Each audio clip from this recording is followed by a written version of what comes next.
Pacific Theater during World War II. When the U.S. Air Force came into being in 1947, Major Bryan was at Wright-Patterson Air Force Base and transferred from the Army Air Corps, and thus is in the first cadre of United States Air Force officers. Following his base operations support flying and laboratory work on high-altitude ignition systems for the B-47 bomber, the first swept-wing bomber that the Air Force ever had, he returned to the cockpit for the remainder of his Air Force career, flying as an aircraft commander. We thank him for being here. He retired from the Air Force in 1965 after flying B-47 and B-52 bombers, and currently lives in Nashville, Tennessee. Now, ladies and gentlemen, I want you to see something that is in Dayton, it's a bit of reincarnation, because more than 20 years ago, Bell Helicopter Corporation flew here at the show an aircraft known as the CV-22 tilt rotor. It was an experiment in movable rotor operation and a transitional aircraft, an airplane that could actually fly like a helicopter as you see now, and also fly like a conventional airplane. The XV-15 tilt rotor became the airplane that you see here today, representing your United States Air Force. This is the Textron Bell CV-22 Osprey aircraft. Look at that, ladies and gentlemen. It is one radical aircraft.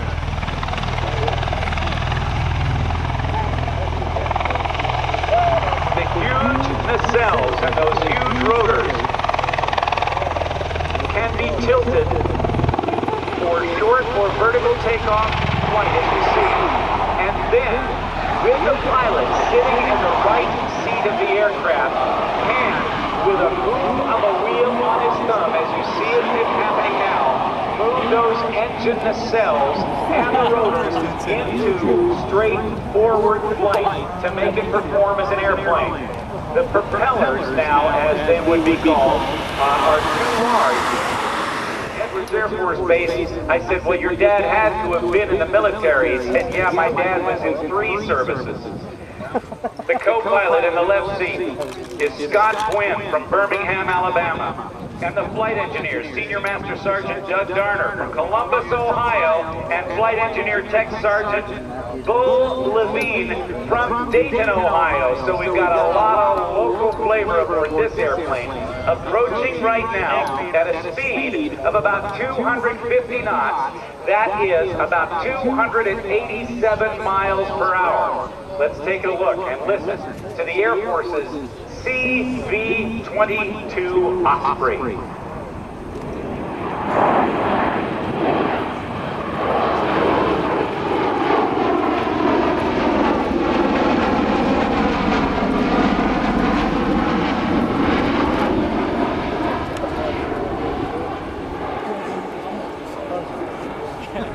This versatile self-deployable aircraft offers increased range and speed over other rotary-winged aircraft, enabling the Air Force Special Operations Command aircrews to execute long-range special operations missions. The CV-22 can perform missions that normally would require both fixed-wing and rotary-wing aircraft. The CV-22 takes off vertically, and once airborne, the nacelles making up the engine prop rotor group on each wing can rotate, as you see, into a forward position for airplane flight and vertically for helicopter flight. The first 2 Air Force test aircraft were delivered to Edwards Air Force Base in September of 2000 for flight testing. And the 58th Special Operations Wing at Kirkland Air Force Base, New Mexico began CV-22 aircrew training with the first 2 production aircraft just last year.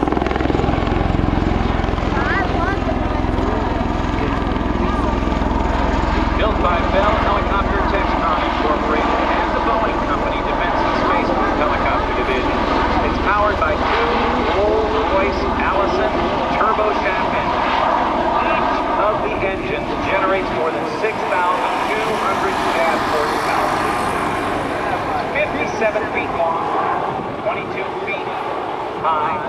The wingspan of 84 feet 7 inches with a rotary diameter of 38 feet. Top speed is just about 280 miles per hour. Allows it to fly at speeds that a helicopter simply cannot fly because of the physics of the rotor system in a rotary winged aircraft, because of what is called retreating blade stall. I can tell you about it, but you go to sleep. But suffice it to say, this can do things a helicopter can't do, and lift very, very well. Now, as it comes in toward the crowd, it's slowing to about 50 nautical miles per hour. Then it'll slow to 30, and then it'll go into a hover. And then it's going to take a bow. And when you see the nose come forward, they're all going to be looking. So I want to make sure that you give them, everybody just wave like crazy when the time comes, when it takes its bow, so they can see you. Because remember, we got two local Buckeyes aboard from Columbus, Doug Garner, and Bull Levine from Dayton. What a unique sound for this airplane, the aircraft as well.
Still to come here at the 2007 Vectren Dayton Airshow presented by Kroger, codenamed Mary's Lamb, with Skip Stewart, Jim LeRoy, and Ken Shockley. And there you have the vertical landing.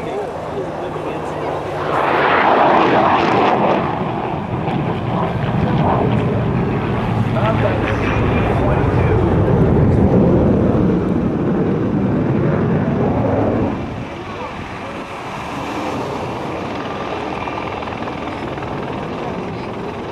Now, behind you, as you heard, you looked around there and saw the Phantom and the Eagle and the Mustang. After their heritage flight here, they just went down to Wright-Patterson Air Force Base to do a flyby. Tech Sergeant Bull Levine from Dayton, Ohio. What a treat to see this amazing aircraft, to see history repeated, if you will, here at Dayton. We're doing the flying check right now. It's one of the airport aircraft doing a foreign object debris check to make sure there's nothing on the runway that could inadvertently be sucked into the intake of the Thunderbird F-16 Fighting Falcon.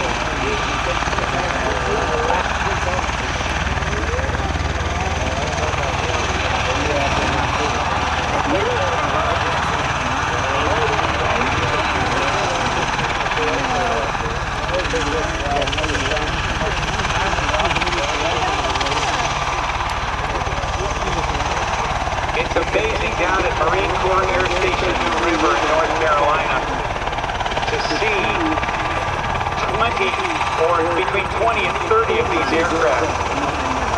They can be stowed by leaving the rotors vertical, and then to make more room for them, to park them closer together, the rotors themselves, the blades themselves can be folded back.